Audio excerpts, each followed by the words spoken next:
আল্লাহ নবীর চরিত্র কেমন ছিল? কানা খালকু রাসূলুল্লাহি সাল্লাল্লাহু আলাইহি ওয়াসাল্লাম আল কুরআন।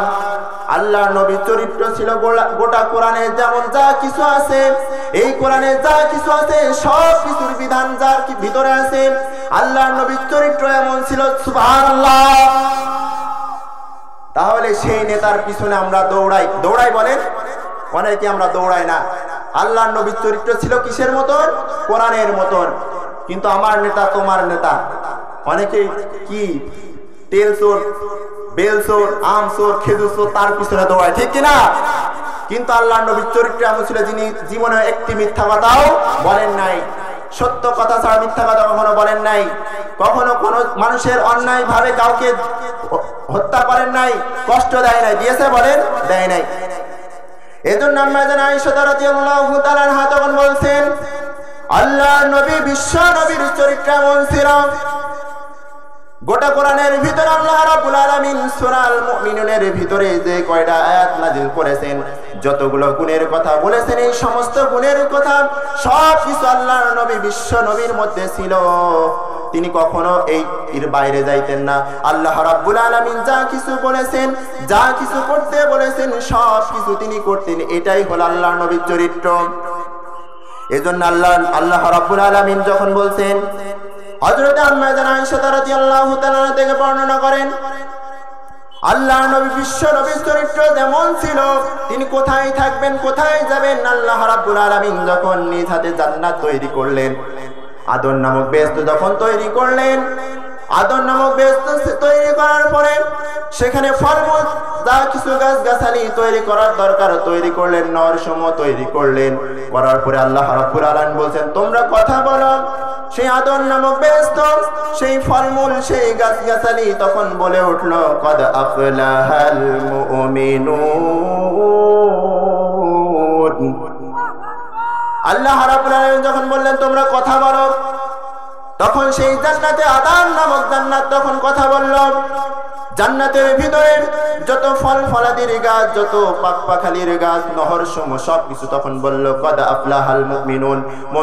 মুমিনরা সফলতা অর্জন করেছে, মুমিনরা সফল কাম হবে যারা এই দুনিয়ার জীবনে যারা মুমিন। সূরা আল মুমিনুনের 1 থেকে 7 নম্বর গুণ পর্যন্ত যারা নিজেদের জীবনকে বাস্তবায়ন করবে, নিজের জীবন দ্বারা মানবে, তাদেরকে এই আদম নামক জান্নাতের ভিতরে, তাদের জান্নাতের ভিতরে রেখে দেওয়া হবে।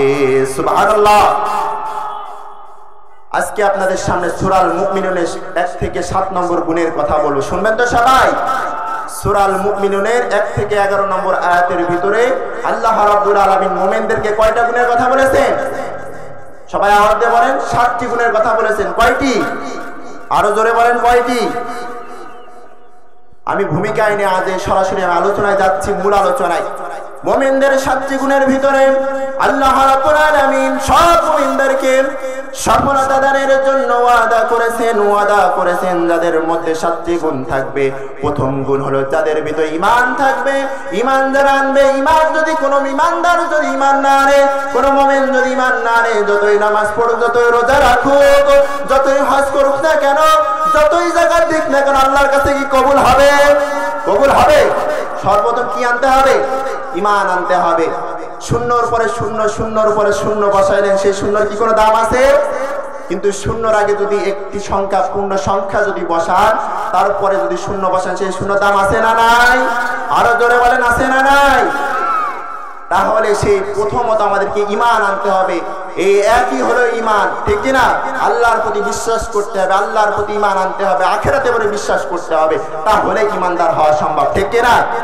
এজন্য আল্লাহ রাব্বুল আলামিন বলেন কদ আফলাহাল মুমিনুন আল্লাযীনা হুম ফি সালাতিহিম খাশিউন। আল্লাহ রাব্বুল আলামিন বলেন প্রথম গুণ হলো তোমরা যখন ঈমান এনেছো, কিন্তু সূরা আল মুমিনুনের ভাষায় প্রথম নম্বর গুণ হলো যারা আল্লাযীনা হুম ফি সালাতিহিম খাশিউন, যারা তাদের নিজেদের নামাজের ভিতরে বিনয়ী হয়, নম্র হয়, নামাজের ভিতরে কোনো অশ্লীলতার কাজ চলে না, কোনো কানাকানি ঘুষাঘুষি কোনো যারা করবে না, এদিক ওদিকে যারা তাকাবে না। আল্লাহ রাব্বুল আলামিন বলেছেন আল্লাযীনা হুম ফি সালাতিহিম খাশিউন, নামাজের ভিতরে যারাই বিনয়ী হবে, নম্র হবে, এরাই হলো প্রথম গুণের অধিকারী। জোরে বলা যাবে কি সুবহানাল্লাহ। কিন্তু দেখা যায় যে আমাদের নামাজ পড়তে গেলে মুরগির মতন ঠোক মারে, ঠিক কি না? মুরগির ঠোক মারা দেখেছেন না? একটা ঠোক দেয় আর একটা ঠোক দিয়ে ফেলে। তা আমাদের ভিতরে এমন ইমানদার এমন হয়ে গেছে, ঠিক কি না? তাহলে কি এমন করতে গেলে হবে? আল্লাহ নবী, বিশ্ব নবী এক ব্যক্তিকে নামাজের মধ্যে মুখে দাঁড়িয়ে নিয়ে এভাবে চুলকাইতে দেখলেন। দাঁড়িয়ে এইভাবে আশ্রাইতে আশ্রাইতে যখন আল্লাহ নবী, বিশ্ব নবী যখন দেখলেন, লাউ খাশিয়া কলবাহু খাশিয়াতু জাওয়ারিহি, যদি লোকটির মধ্যে যদি খুশু থাকতো, লোকটির দিলে যদি স্থিরতা থাকতো, খুশু যদি থাকতো, তাহলে সে কখনো নামাজের ভিতরে যাই হয়ে যাক না কেন কখনো দাঁড়িয়ে চুলকাচুলকি করতো না, গায়ে চুলকাচুলকি করতো না, ঠিক কিনা? কিন্তু আমাদের দেখা যায় যে নামাজে দাঁড়ালে যত চুলকানি শুরু হয়ে যায়, ঠিক কিনা? বেগুন খাইলে অন্তত এত চুলকায় না, নামাজের মধ্যে যত চুলকানি দেয়। তাহলে নামাজের ভিতরে কি চুলকানো যাবে? চুলকানো যাবে না।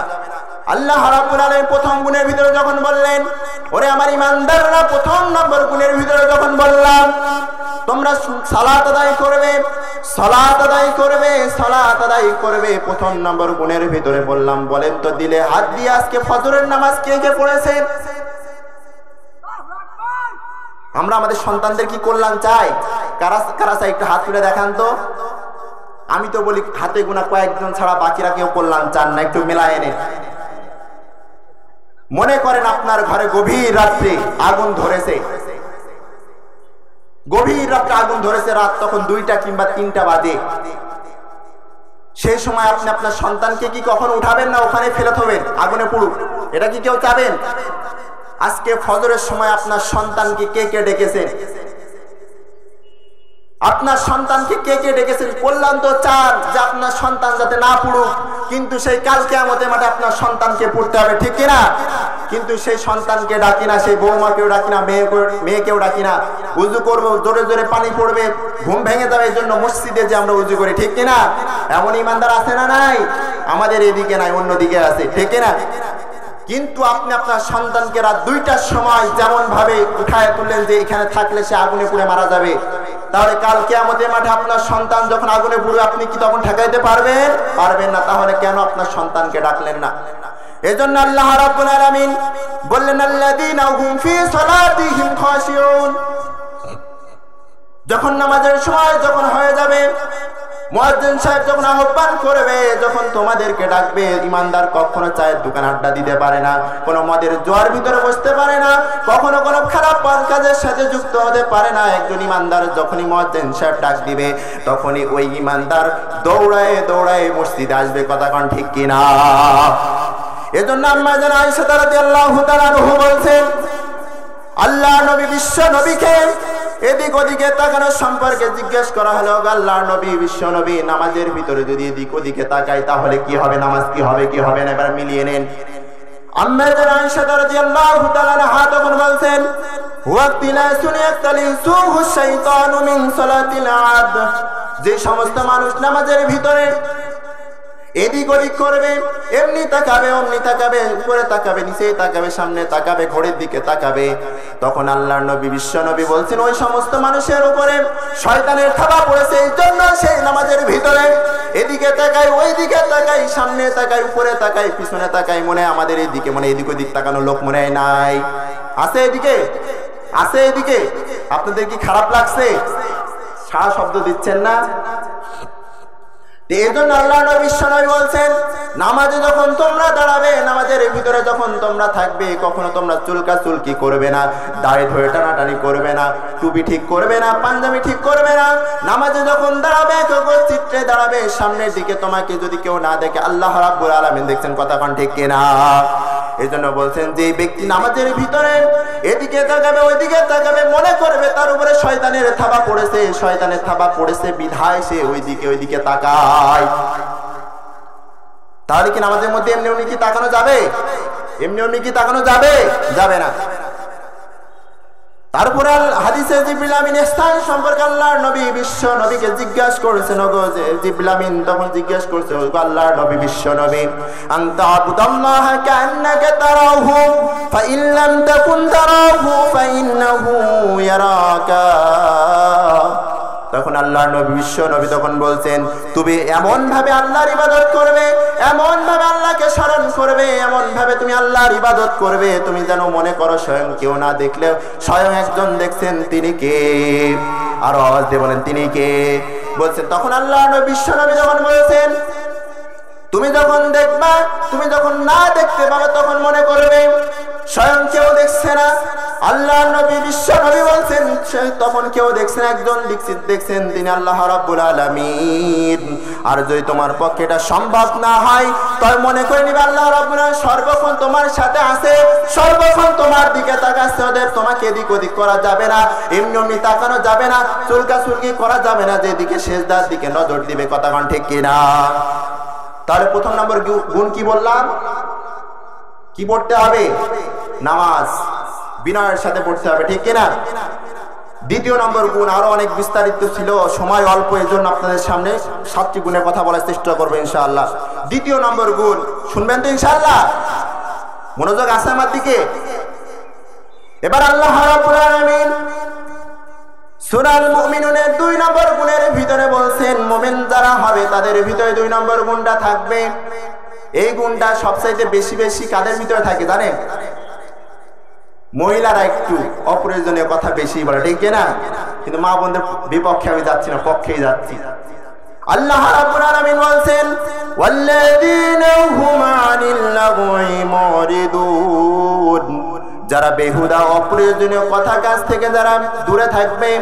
যেখানে অপ্রয়োজনীয় কথা হচ্ছে, যেখানে অপ্রয়োজনীয় কথা কাজ কাম যা কিছু হয়, একজন দুনিয়ার ইমানদার কখনো কখনো ওই সমস্ত খারাপ কাজের সাথে জড়িত হতে পারে না। কথা কোন ঠিক কিনা?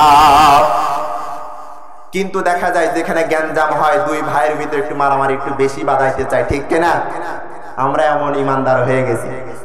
কিন্তু ইন্নামাল মুমিনুনা ইখওয়াত, প্রত্যেকটা মুসলমান কি ভাই ভাই।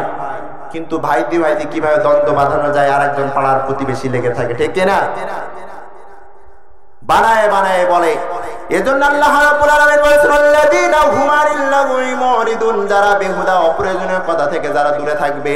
যেখানে অশ্লীলতা বেহায়াপনা কথা যেখানে হবে তারা কখনো সেখানে থাকবে না, সেখান থেকে চলে আসবে। তা না হলে সেখান থেকে কিভাবে মীমাংসা করা যায়, তাদের ভিতরে কিভাবে সমাধান করা যায়, সেই কাজের ভিতরে থাকবে। এজন্য আল্লাহ রাব্বুল আলামিন মুমিনের দ্বিতীয় গুণ হলো তারা বেহুদা অপ্রয়োজনীয় কথা, কল্যাণকর কথা তারা কবে না। এজন্য সূরা ফুরকানের 72 নম্বর আয়াত আল্লাহ রাব্বুল আলামিন বলছেন, ওয়াল্লাযীনা লা ইয়াশহাদুনা আয-যুরা ওয়া ইযা মারু বিল-লাগwi মারু কিরামা। আল্লাহ রাব্বুল আলামিন বলছেন, তারা যদি সেই স্থানে যদি যেই পড়ে, সেই স্থানে যদি পৌঁছায় যদি যায়, সেখানে বেহুদা অর্থহীন বাজে কথা কাজ থেকে তারা সেখান থেকে তারা নিজেদের মান সম্মান রক্ষা করে তারা চলে আসবে। এটাই হলো একজন ইমানদারের বৈশিষ্ট্য। কথা কোন ঠিক কিনা? যদি কোথাও একজন ইমানদার যেই পড়ে সেখানে যদি বেহুদা অপ্রয়োজনীয় কথা যদি চলতে থাকে, তাহলে সেখান থেকে তার মান সম্মান বাঁচিয়ে সেখান থেকে নিরাপদে সে বেরিয়ে আসবে, ঠিক কিনা? কিন্তু আমরা আরো জ্ঞানদাম শোনার জন্য বসে থাকি, ঠিক কিনা? এই জন্য বসে থাকে কি যাবে? ইমানদার হলে কি বসে থাকা যাবে? সবাই যে আওয়াজ দিলেন না, বসে থাকা যাবে না, সেখান থেকে মান সম্মান বাঁচিয়ে চলে আসতে হবে। এটাই হচ্ছে একজন ইমানদারের বৈশিষ্ট্য। আল্লাহর নবী বিশ্ব নবী জনাবে মুহাম্মদুর রাসূলুল্লাহ সাল্লাল্লাহু আলাইহি ওয়াসাল্লাম বলছেন, ইসলামুল মারআ তারাকাহু মা লা ইয়ানাইহি, অপ্রয়োজনীয় বিষয় দিয়ে যারা ত্যাগ করবে। ইসলামে এটাই হলো সৌন্দর্য মণ্ডিত হতে থাকে। যারা যেখানে যেখানে অন্যায় হবে, অশ্লীলতা হবে, বেহায়াপনা হবে, অশ্লীল কথা কাজ যেখানেই চলবে, যারা ওখান থেকে দূরে সরে আসবে, ওখান থেকে যারা সরে আসবে, ইসলামের ভিতরে এটাই হলো সবচাইতে সৌন্দর্য মণ্ডিত। কিন্তু যারা ওখানে থাকবে, যেখানে কথা শুনবে, আর মানুষের ভিতরে যারা ক্লিক লাগাবে, বিভিন্ন মানুষের সাথে গ্যাঞ্জাম বাঁধানোর চেষ্টা করবে, এরা কখনো কখনো ইমানদার হতে পারবে না। মুনাফিক হয়ে তাদেরকে মৃত্যুবরণ করতে হবে। কথা কোন ঠিক কিনা? আমার দেশে মুনাফিক আছে না নাই? কাফের মুশরিক আছে না নাই? তারা সব সময় চায় যে ইসলামের একটু ফাটল ধরানো, মানুষের ভিতর কিভাবে জ্ঞানজাম বাঁধানো, সেই তারাই ওরা থাকে, ঠিক কিনা? এজন্য আল্লাহ বিশ্ব নবী বলেছেন, অপ্রয়োজনীয় বিষয় যখন তাদের সামনে হবে সেখান থেকে তারা ত্যাগ করে যখন চলে আসবে, সেখান থেকে হয়তো যখন জ্ঞানজাম হবে, মানুষ যখন সেখানে থাকবে সেগুলো শুনতে খুব ভালোই লাগে, কিন্তু আসলে সেগুলো শুনতে ভালোই লাগে এর জন্য সেখানে শয়তান আছে বিধায় ভালো লাগে, ঠিক কিনা? কিন্তু সেখানে শয়তান আছে বিধায় সেই কথাগুলো ভালো লাগে, কিন্তু সেখানে যদি শয়তান না থাকতো তাহলে এটা ভালো লাগতো না। এজন্য আল্লাহ রাব্বুল আলামিন বলছেন, এসব বান্দাদের জন্য জান্নাতে আল্লাহ রাব্বুল আলামিন অসংখ্য নিয়ামতের মধ্যে একটি বড় নিয়ামত হলো লা তাসমাউ ফিহা লাওয়িয়া, যেখানে তারা কোনো প্রকার অর্থহীন বাজে কথাবার্তা শুনতে পারে না। তাদের জন্য সবচেয়ে বড় নিয়ামত হলো যেখানে অর্থহীন কথাবার্তা হয়, যেখানে গালিগালাজ হয়, যেখানে গ্যাঞ্জাম ফাইসা কথা যেখানে হয়, তারা যেখান থেকে তারা চলে আসবে, এটাই হলো তাদের জন্য সবচেয়ে বড় নিয়ামত। তাহলে 2 নম্বর গুণের কথা কি বললাম? বেহুদা অর্থহীন কথা আমাদেরকে বলা যাবে না। প্রথম নম্বর কি বললাম? বিনয়ের সাথে সালাত আদায় করতে হবে। দ্বিতীয় নম্বর হলো অপ্রয়োজনীয় কথা, অর্থহীন কথা আমাদেরকে বলা যাবে না। যদি কেউ বলে থাকে তাদেরকে সংশোধন করার চেষ্টা করতে পারবো তো ইনশাআল্লাহ। এবার আল্লাহ রাব্বুল আলামিন তৃতীয় নম্বর গুণের ভিতরে আল্লাহ রাব্বুল আলামিন বলছেন, والذين هم للزكاة فاعلون। আল্লাহ রাব্বুল আলামিন ঈমানদারদের মুমিনদেরকে 3 নম্বর গুণের কথা যখন বলছেন, 3 নম্বর গুণটা কি? সেই 3 নম্বর গুণের ভিতর আল্লাহ রাব্বুল আলামিন বলছেন, ওয়াল্লাযীনা হুম লিযাকাতি ফাইলুন। আল্লাহ রাব্বুল আলামিন বলেন, যারা যাকাত, যাদের নিসাব পরিমাণ সম্পদ যাদের হয়ে যাবে, নিসাব পরিমাণ সম্পদ আমি আল্লাহ রাব্বুল আলামিন যাদেরকে দিয়েছি, এই নিসাব পরিমাণ সম্পদ থাকার পরেও যারা যাকাত দিবে না তারা কখনো ঈমানদার হতে পারে না। কথাটা ঠিক কিনা? আমি যাদেরকে নিসাব পরিমাণ সম্পদ যাদেরকে দিয়েছি সেখান থেকে তারা যাকাত দিবে এবং পবিত্রতা কাজের কর্মতৎপর হবে, এটাই হলো এক ঈমানদারের বৈশিষ্ট্য। কিন্তু আমার দেশে যাকাত হলো কি? লুঙ্গি, গামছা, শাড়ি, ঠিক না? যাকাতের 8টি খাতের ভিতরে একটা খাত করে ফেলেছে, করেছে না? 8টি খাতের বাইরে নিজেরা একটা খাত তৈরি করে ফেলেছে। কি? গরিব গুবরদের শাড়ি দিতে হবে, লুঙ্গি দিতে হবে, গামছা দিতে হবে। বলেন তো এটাই কোরআনের ভিতরে কোন জায়গায় আছে? হুজুররা যখনই বলতে চায় তখনই হুজুরদের দোষ। আল্লাহ রাব্বুল আলামিন 8টি খাত দিলেন, সেই 8টি খাতের বাইরে তোমাকে দেওয়ার পারমিশন কে দিয়েছে? তুমি 8টি খাতের বাইরে কেন দিলে? কি আমার দেশে কেমন দেয় না? কম দামে শাড়িও পাওয়া যায়, যাকাতের শাড়ি নামে পরিচিত, যাকাতের লুঙ্গি নামে শাড়ি আছে, লুঙ্গি নামে পরিচিত, সেটাও আছে। কিন্তু এটা ইসলামে দেয়া কোনো যুক্তিযুক্ত নাই। আর এটা দিলে বরঞ্চ সওয়াবের বদলে কি হবে? গুনাহ হবে। এজন্য আল্লাহ রাব্বুল আলামিন বলেন, আল্লাযীনা হুম লিযাকাতি ফাইলুন। যারা যাকাত দিবেন, নিসাব পরিমাণ সম্পদ যাদের ভিতরে থাকবে, নিসাব পরিমাণ সম্পদ যাদেরকে দিয়েছি, সেই পবিত্রতা, সেই সম্পদের পবিত্রতা করবে। অথচ মানুষ যদি যাকাত দেয়, সম্পদের পবিত্রতা যদি রক্ষা করে, অবশ্যই অবশ্যই সেই সম্পদ কখনো বিফলে যেতে পারে না, সেই সম্পদ কখনো নষ্ট হতে পারে না। কথা কান ঠিক কিনা? আমি একটা কথা প্রায় বলি, ব্যাংকে মনে করেন 10 লক্ষ টাকা আছে, সেটা কি আপনার? দুনিয়ার জীবনে বেঁচে আছেন যতদিন ততদিন হয়তো আপনার টাকা, কিন্তু মারা গেলে এই টাকার কে হবে মালিক? আপনার সন্তান হবে, আপনার মেয়েরা হবে, আপনার ছেলেরা হবে, আপনার ভাইয়েরা হবে, আপনার স্ত্রীরা হবে, ঠিক কিনা? কিন্তু সেই 10 লক্ষ টাকার ভিতর থেকে যদি 1টি টাকাও কিংবা 10টি টাকাও যদি আল্লাহর রাস্তায় যদি ব্যয় করেন, সেই টাকাটা কি আপনার না অন্যজনের? নিজের জন্য। তাহলে মানুষ ব্যাংকে রেখে মনে করে এই টাকাটা সম্পদ আমার, কিন্তু যারা দান সদকা করতে চায় না, আমি তাদেরকে বলতে চাই, ভাই আপনার সম্পদকে যদি পবিত্রতা রক্ষা করতে হয়, অবশ্যই অবশ্যই আপনাদেরকে যাকাত দিতে হবে, ঠিক কিনা? অনেক সময় আমাদের সম্পদ চুরি হয়ে যায়, কিসের জন্য হয়? নেশাব পরিমাণ সম্পদ নাই বিধায় এই জন্য আমাদের সম্পদ চুরি হয়ে যায়, নষ্ট হয়ে যায়, ঠিক কিনা? এজন্য আল্লাহ রাব্বুল আলামিন বলছেন, قد أفلح من تزكى وذكر اسم ربه فصلى। আল্লাহ রাব্বুল আলামিন বলেন, কল্যাণ এবং সফলতা লাভ করলো তারা, কল্যাণ এবং সফলতা লাভ করলো তারাই হলো কদ আফলাহা মান তাযাক্কা। আড়াই সফলতা অর্জন করলো, পবিত্রতা কাজ করলো, ওয়াযাকারা ইসমা রাব্বিহি ফাসাল্লা, এবং নিজেদের রবের নাম স্মরণ করে নামাজ আদায় করে, এবং নিজেদের নাম আল্লাহর নাম স্মরণ করে যখন তারা যাকাত দেয়, আল্লাহর নাম স্মরণ করে তখন ইবাদত বন্দেগী যখন করে, আল্লাহ রাব্বুল আলামিন সেই সমস্ত বান্দার প্রতি খুশি হয়ে সেই সমস্ত বান্দার পছন্দ করে আল্লাহ রাব্বুল আলামিন আরো দ্বিগুণ দ্বিগুণ গুণে বাড়ায় দেন। কতক্ষণ ঠিক কিনা? কিন্তু দেখা যায় যে আমরা সম্পদ কমে যায়, মানুষ মনে করে যাকাত দিলে সম্পদ কমে যায়, এজন্যই মনে হয় বেশি বেশি মানুষ দান করে না, কমে না ভাই, আরো কি বেড়ে যায়, ঠিক না?